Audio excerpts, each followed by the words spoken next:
Монголчууд олноор зорчдог улс оронд улаан бурхны дэгдэлт өндөр байна. Сурон скутер мопедаас унах онголдож гэмтэх явдал өндөр хувьтай байна. Бидний бурайд орон чуулга уулзалтаар 800 гаруй асуудлыг шийдэж чаджээ. Үнжмэл өвс шатаахгүй байхыг анхаарууллаа. Бурайд хэлийг хадгалах, хөгжүүлэх хөтөлбөр эх оронч үзлийг төлөвшүүлэхэд өндөр ач холбогдолтой байна. Ice Global-ийн цөөн хормын мэдээ эхэлж байна.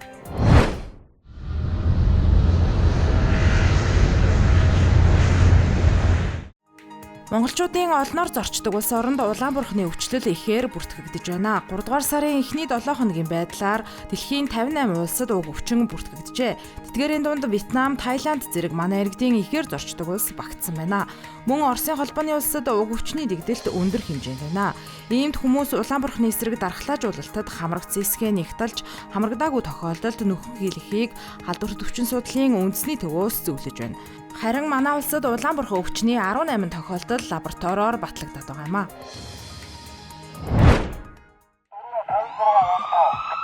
Сонсч таваа, 4 сонсч таваа.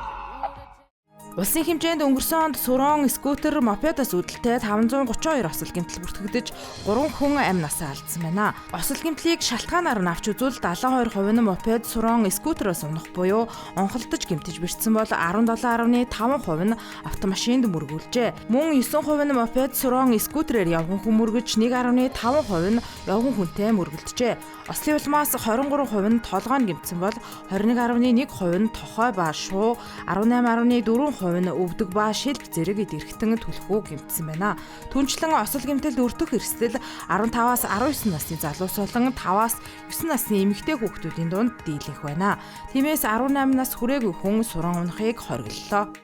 Суран яагаад үнэмлэх шаардах болсон бэ? За Монгол улсын замын хөдөлгөөний дүрмэн дээр механикцэн тээврийн эрсдэл гэх юм бол мопедоос бусад хөдөлгөөрөөр хамгаалагдсан бүх төрлийн тээврийн эрсдэл хамаарна гэж байгаа. За тэгвэл мопедэнд юу хамаарч ийнэ вэ гэхээр цахилгаан хөдөлгөөртэй бол хэрвээ 0.25-аас 4 кВт хүртэл за техникийн урд нь 50 км-с бага байх хэрэгтэй. Ингэвэл мопед шүү гэж. Саяны хоёр заалтын аль нэг нь илүү бол нөгөө механикцэн тээврийн эрсдэл гардаг.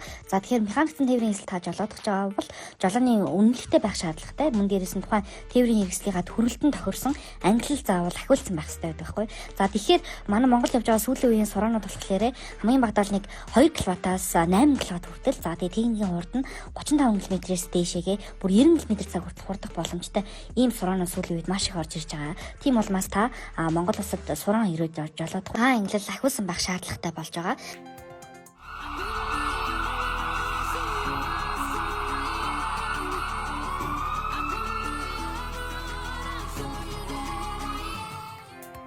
Насанд хүрээгүй иргэн суран дугуй унаж замын хөдөлгөөнд оролцвол тээврийн хэрэгслийг хураах, саатуулах арга хэмжээ авна.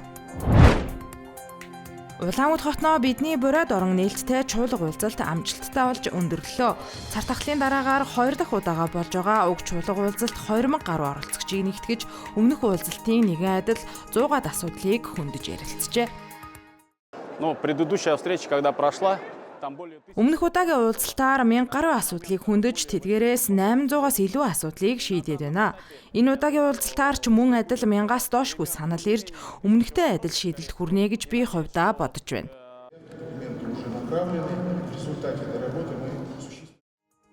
Бурайд улс иргэдтэй ээлтэй эрүүл аюулгүй амьдралын орчныг бүрдүүлэхийг зорж өв соёлоо хооч үедээ дамжуулан хадгалж үлдэх том улсад хүчээ нэгтгэн ажиллаж байна. Энэ ч утгаараа уг чуулга уулзалт нийгмийн хөгжил дэвшилд хувь нэмэр оруулах, шин санаа төслүүдийг тусгайлан танилцуулах боломжтой болсон юм а.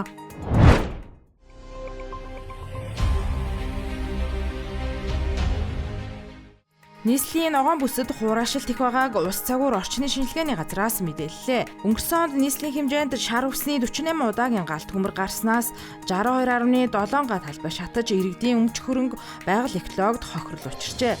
Ногоон бүсийн хураашилт нь ойхээрийн төмөр болоод шар үсний галт хөмрийн аюул эрсдлийг нэмдэгэ. Иймд цуслагын чиглэлд оршин сууж буй айл өрх, цогтой үнс нурмаа, тагтай төмөр савнд хийж хэвших, тамхи шүдэнз, ил галыг бүрэн унтраах, хашааны шар үс, хог хаяглыг ил задгаа шатаахгүй байхыг нийслэлийн онцгой байдлын газраас зөвлөж байна.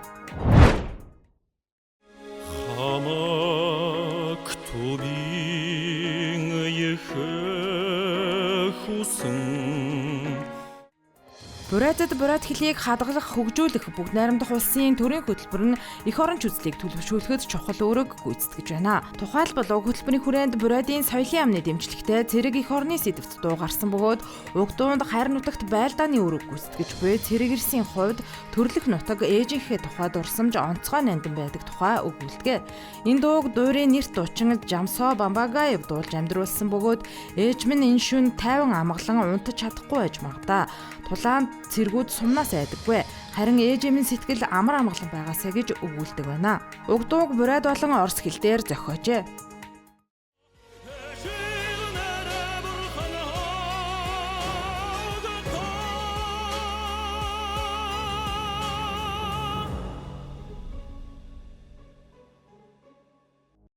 Ice Globe-ийн цөөн хормын мэдээ байлаа. Амралтын өдрөө ая тухтай өнгөрүүлээрэй.